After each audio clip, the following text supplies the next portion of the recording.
Tu ne filmes pas, s'il te plaît. Salam alaikum الإخوان لاباس عليكم صحة لاباس سيدي مرحبا بنا عند عبد الحكيم اليوم. Il fait la traduction française aussi. Ouais, ça va venir. Pour les internautes.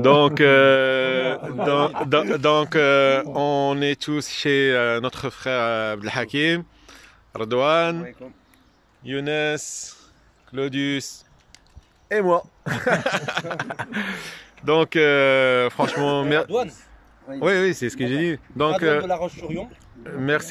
merci vraiment, merci beaucoup Khoya Abdel Hakim pour l'accueil. Franchement, on est accueillis comme des rois, comme on dit. Il voulait partir à 14h. Et les frères, voilà la vue que je voyais que sur des écrans. Là, je suis en train de me faire plaisir de la regarder en vrai. Si Younes, marhaba. Donc, on va profiter de cette journée agréable avec les chers amis et on va poser quelques questions à Abdel Hakim avec la participation de tout le monde, bien sûr. Donc, Khoya Abdel Hakim, qu'est-ce que tu peux nous dire sur déjà ton système qui intéresse beaucoup de monde, je pense. Et c'est une question que on se pose tous, la façon de travailler et préparer ces pigeons pour les concours et comment tu procèdes et comment tu fais exactement, comment tu prépares tes pigeons. T'as fini ta mue, on parle pas de la mue, on est dedans, on parlera de la mue plus tard si tu veux. Après la mue, elle a fini jusqu'au concours. Bah déjà, mycolambrophile, bonjour à tous. Bienvenue chez moi. Bienvenue chez moi. Moi, donc là, le débat, c'est pas, on parle pas de la mue. Non. On parle pas de la mue. On parle pas de la mue pour La l'instant. préparation. La mue, je pense que comme c'est la période, je pense énormément de gens ils ont parlé de la mue. Donc nous on va faire après notre vidéo sur la oui, bien sûr. Et juste comme tout le monde arrive à la fin de la mue, comment on doit procéder et comment Ben, écoute, moi déjà premièrement mes pigeons ils volent toute l'année. Ils sont pas enfermés l'hiver déjà. Donc je fais pas partie de ces amateurs colombophiles qui mettent les femelles dans les volières ou les mâles dans les volières tout l'hiver, parce qu'il y a beaucoup de colombophiles qui font comme ça et qui lâchent leurs pigeons qu'à partir de janvier ou février, je pense, quelque chose comme ça. Alors que moi ça fait pas partie de mon système. Moi je pars du principe que les pigeons ils doivent rester, ils volent. Voilà, tout simplement, que ça soit en septembre, en octobre, en novembre, en décembre.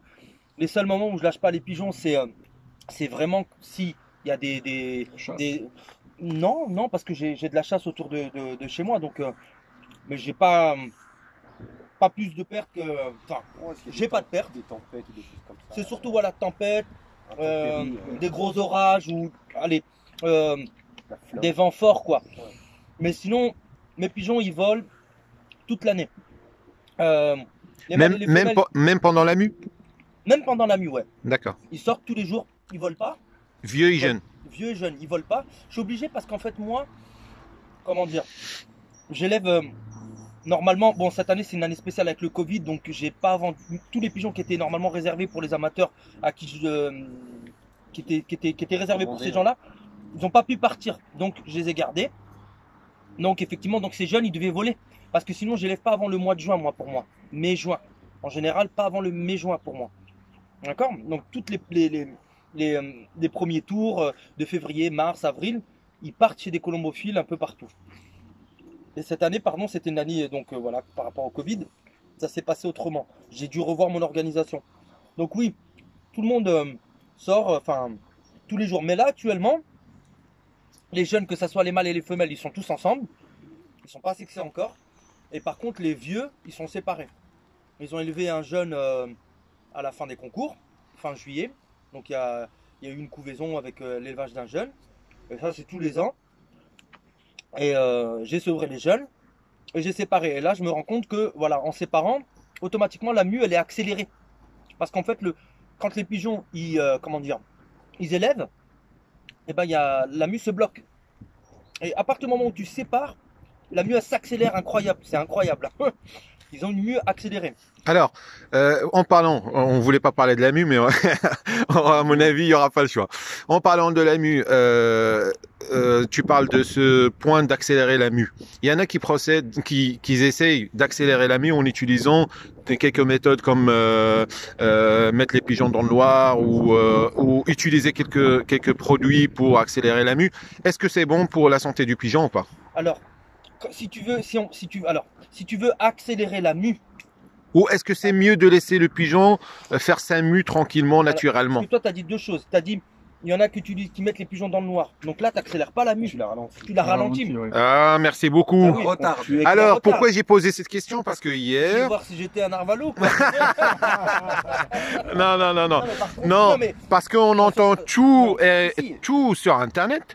Et hier, moi, je suis tombé sur une vidéo, quelqu'un qui parlait, qui disait, il faut, ce que je sais, c'est que le pigeon, il doit profiter de la lumière, au contraire, pour sa mue. Non, mais t'as raison, parce que à cette saison, en Il fait les mettant nuit. dans le noir, tu ralentis pas la mue. Mais on fait bien ça pour les pigeonneaux avant les concours. oui, mais On les met dans le noir pour freiner. pour ralentir et freiner la mue, mais pas à cette Freiner la mue. période-là. Là, il faut pas regarde, Ouais, c'est deux choses différentes. Pour accélérer la mue, moi je D'accord. conseille de faire des bains chauds, des bains tièdes.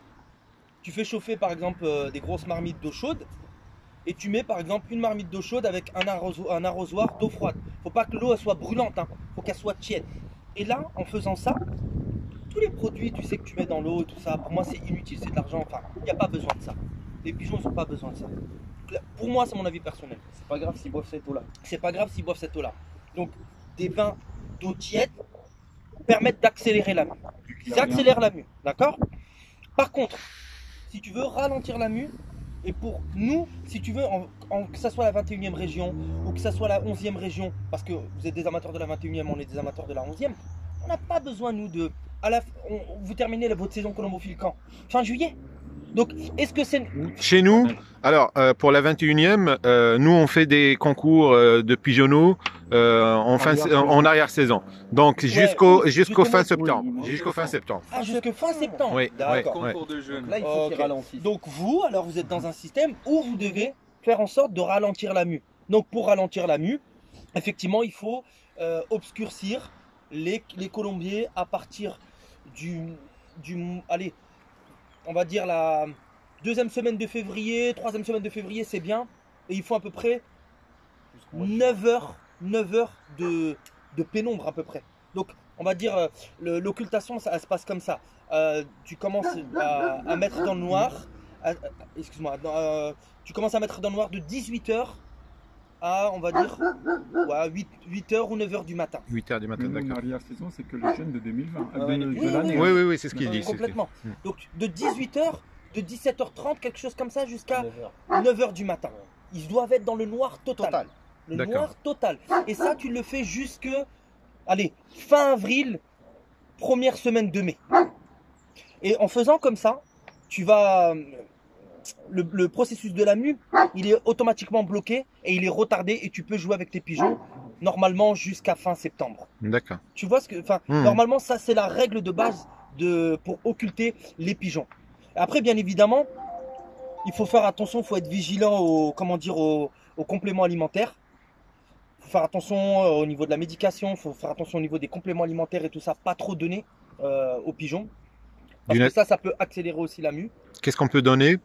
Il faut que les pigeons, Qu'est-ce qu'on peut donner comme vitamine, je ne sais pas, pour que le pigeon quand même garde une santé, une bonne santé. Il y a des acides aminés avec de la choline, des acides aminés un petit avec du soufre. Ça c'est bon pour la pousse de la plume. Et il faut rester sur des produits un peu naturels. Voilà, du citron, du miel, de l'ail, du thé, du cédocol, des électrolytes, pourquoi pas. Mais surtout de la levure de bière, du vitaminéral et puis du grit quoi. Restez sur des choses un petit basiques qui coûtent pas très très cher. Et voilà, pas rentrer dans un système de compléments alimentaires, carnitine, créatine, protéines, acide.